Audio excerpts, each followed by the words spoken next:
Halo Sobat Ekonomi, di konten kali ini aku akan membahas salah satu permasalahan pembangunan ekonomi yang ada di Indonesia. Seluruh masyarakat Indonesia mungkin sudah tidak asing lagi dengan permasalahan yang satu ini. Apa itu? Yap, betul sekali, pengangguran.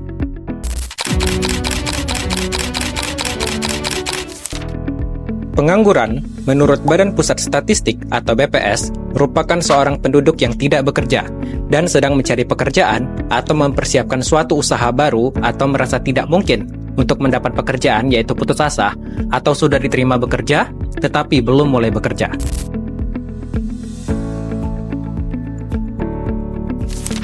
Tingkat pengangguran di Indonesia terus menjadi tantangan yang serius dalam pembangunan ekonomi. Dilansir dari Good Stats, menurut International Monetary Fund atau IMF, tingkat pengangguran di Indonesia pada tahun 2024 mencapai 5,2%. Ini menjadi yang tertinggi dan menempatkan Indonesia pada posisi pertama di Asia Tenggara. Nah, BPS juga mencatat tingkat pengangguran terbuka atau istilahnya adalah TPT Indonesia pada Februari 2024 menurun menjadi 4,82% dari sebelumnya pada Februari 2023 yang mencapai 5,4%. Jadi menurut PLT Kepala BPS Amalia Adininggar Widyasanti, dari angkatan kerja tidak semua terserap di pasar tenaga kerja sehingga terdapat pengangguran 7,20 juta orang. Dilansir dari Badan Pusat Statistik atau BPS, tingkat pengangguran terbuka atau TPT per Februari 2024 sebesar 4,82%. Turun sebesar 0,63 persen poin dibanding Februari 2023, dan jumlah pengangguran mencapai 7,2 juta penduduk yang sebelumnya menyentuh angka 7,9 juta penduduk. Meskipun mengalami penurunan, ini tetap menjadi permasalahan yang serius dan harus segera diatasi, karena angka 7,2 juta penduduk bukanlah angka yang tergolong kecil.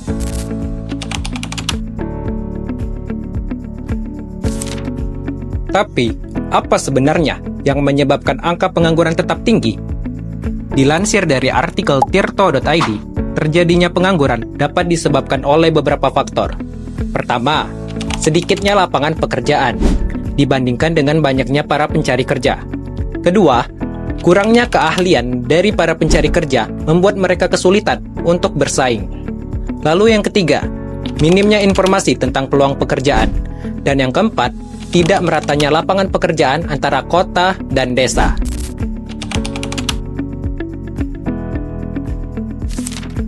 Selain itu, upaya pemerintah untuk memberikan pelatihan keterampilan dan mengatasi budaya kemalasan juga belum sepenuhnya maksimal, sehingga banyak dari para pencari kerja yang belum siap untuk menghadapi tantangan dunia kerja.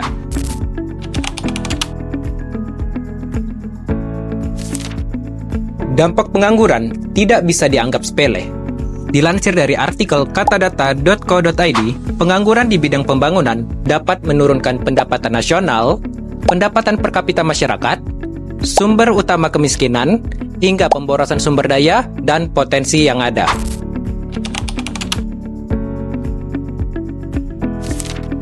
Lalu, bagaimana kita sebagai Gen Z dalam mengatasi permasalahan ini?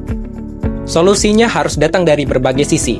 Pertama, pemerintah perlu gencar dalam menciptakan lapangan kerja yang baru, khususnya di sektor-sektor yang bisa menyerap banyak tenaga kerja seperti industri kreatif dan teknologi. Kedua, meningkatkan kualitas pendidikan dan pelatihan kerja, agar tenaga kerja kita memiliki keahlian yang relevan dengan kebutuhan industri. Ketiga, mempermudah akses informasi terkait lowongan pekerjaan dan memperluas kesempatan untuk kerja remote atau freelance, terutama di era digital saat ini. Dan terakhir, pemerintah perlu memastikan bahwa lapangan pekerjaan tidak hanya terkonsentrasi di kota besar, tetapi juga merata hingga ke daerah pedesaan untuk mengurangi ketimpangan. Jika kita mampu berkolaborasi untuk menghadapi masalah pengangguran, kita bisa membangun Indonesia yang lebih maju, sejahtera, dan berdaya saing di masa depan. Mari bergerak bersama untuk mengurangi pengangguran demi masa depan yang lebih baik. Salam ekonomi.